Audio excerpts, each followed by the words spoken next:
Hello friends, ನಮಸ್ತೆ. ಸಂತುಷ್ಟ ಭೋಜನ ಚಾನಲ್ಗೆ ನಿಮ್ಮೆಲ್ರಿಗೂ ಸ್ವಾಗತ. ಫ್ರೆಂಡ್ಸ್, ನಾವಿವತ್ತು ಹಾಲು ಕೋವಾ ಏನನ್ನೂ ಯೂಸ್ ಮಾಡದೆ ರುಚಿಯಾದ ಅಕ್ಕಿ ಪಾಯಸನ ಪಟಾಪಟ್ ಅಂತ ಹೇಗೆ ಮಾಡೋದು ಅಂತ ತಿಳ್ಕೊಳ್ಳೋಣ. ಮೊದಲಿಗೆ ಸ್ಟವ್ ಮೇಲೆ ಬಾಣಲೆ ಇಟ್ಟು ಅದಕ್ಕೆ ಅರ್ಧ ಬೌಲ್ ಅಕ್ಕಿನ ಹಾಕ್ಕೊಂಡು ಬ್ರೌನ್ ಕಲರ್ ಬರೋ ತನಕ ಚೆನ್ನಾಗಿ ಹುರ್ಕೊಳ್ಬೇಕು. ನೀವು ಇದಕ್ಕೆ ಯಾವ ಅಕ್ಕಿ ಬೇಕಾದರೂ ಯೂಸ್ ಮಾಡ್ಕೊಳ್ಬೋದು. ನಾನಿಲ್ಲಿ ದಪ್ಪ ಅಕ್ಕಿನ ಯೂಸ್ ಮಾಡ್ತಾ ಇದ್ದೀನಿ. ನೋಡಿ, ಈ ರೀತಿ ಬ್ರೌನ್ ಕಲರ್ ಬಂದ ನಂತರ ಒಂದು ಬೌಲ್ಗೆ ಟ್ರಾನ್ಸ್ಫರ್ ಮಾಡಿಕೊಳ್ಬೇಕು. ಅದಕ್ಕೆ 1 ಕಪ್ನಷ್ಟು ನೀರು ಹಾಕಿ 10ರಿಂದ 15 ನಿಮಿಷಗಳ ಕಾಲ ನೆನೆಯೋದಕ್ಕೆ ಬಿಡಬೇಕು. ಆನಂತರ ಅದೇ ಬಾಣಲೆಗೆ 2 ಟೇಬಲ್ ಸ್ಪೂನ್ನಷ್ಟು ತುಪ್ಪ ಹಾಕ್ಕೊಂಡು 8ರಿಂದ 10 ಗೋಡಂಬಿ ಮತ್ತು ದ್ರಾಕ್ಷಿನ ಹಾಕಿ ಗೋಲ್ಡನ್ ಬ್ರೌನ್ ಬರೋ ತನಕ ಫ್ರೈ ಮಾಡಿಕೊಂಡು ಒಂದು ಬೌಲ್ಗೆ ಎತ್ತಿಟ್ಕೊಳ್ಬೇಕು. ಆನಂತರ ಒಂದು ಪಾತ್ರೆಗೆ 1 ಬೌಲ್ನಷ್ಟು ಪುಡಿ ಮಾಡಿರುವ ಬೆಲ್ಲನ ಹಾಕಿ ಅದು ಮುಳುಗೋಷ್ಟು ನೀರನ್ನು ಹಾಕಿ ಅದು ಚೆನ್ನಾಗಿ ಕರಗೋ ತನಕ ಬಿಸಿ ಮಾಡಿಕೊಳ್ಬೇಕು. ಬೆಲ್ಲ ಯಾವುದೇ ರೀತಿ ಪಾಕ ಬರೋ ಅಗತ್ಯ ಇಲ್ಲ, ಜಸ್ಟ್ ನೀರಿನಲ್ಲಿ ಕರಗಿ ತಿಳಿಯಾದರೆ ಸಾಕು. ಆನಂತರ ನೆನೆಸಿರುವ ಅಕ್ಕಿ ಕೈಯಲ್ಲಿ ತೆಗೆದು ಮುರಿದ್ರೆ ತುಂಡಾಗುವಂತೆ ಇರಬೇಕು. ಹಾಗಿದ್ರೆ ಮಾತ್ರ ಅದು ಚೆನ್ನಾಗಿ ನೆಂದಿದೆ ಅಂತ ಅರ್ಥ.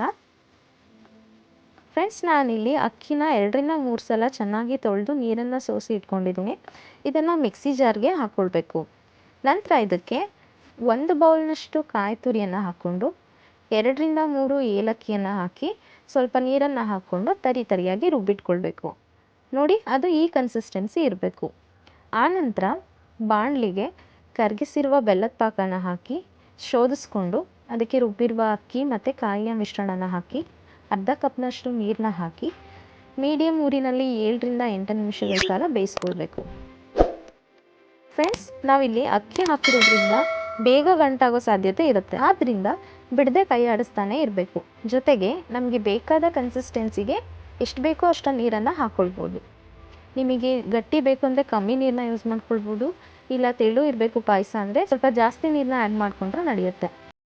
ಇದು ಬೆಂದು ಕುದಿ ಬಂದ ನಂತರ ಅದಕ್ಕೆ 1ರಿಂದ 2 ಟೇಬಲ್ ಸ್ಪೂನಷ್ಟು ತುಪ್ಪನ ಆ್ಯಡ್ ಮಾಡಿಕೊಂಡು ಹುರಿದಿಟ್ಕೊಂಡಿರ್ತೀವಲ್ಲ ದ್ರಾಕ್ಷಿ ಗೋಡಂಬಿ, ಅದನ್ನು ಹಾಕಿ ಸ್ಟವನ್ನು ಆಫ್ ಮಾಡಿ ನಂತರ ಬೌಲ್ಗೆ ಸರ್ವ್ ಮಾಡಿ.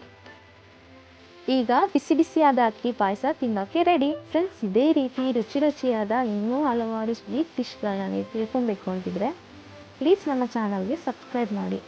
ನಿಮಗೆ ಈ ಡಿಶ್ ಇಷ್ಟ ಆಗಿದ್ರೆ ಲೈಕ್ ಮಾಡಿ ಮತ್ತು ನಿಮ್ಮ ಅನಿಸಿಕೆ ಅಭಿಪ್ರಾಯಗಳನ್ನ ಕಮೆಂಟ್ ಮೂಲಕ ತಿಳಿಸಿ. ಈ ಅಕ್ಕಿ ಪಾಯಸ ಹೇಗೆ ಮಾಡೋದು ಅಂತ ನಿಮ್ಮ ಫ್ಯಾಮಿಲಿ ಮತ್ತು ಫ್ರೆಂಡ್ಸ್ಗೂ ಕೂಡ ಶೇರ್ ಮಾಡಿ. Thank you.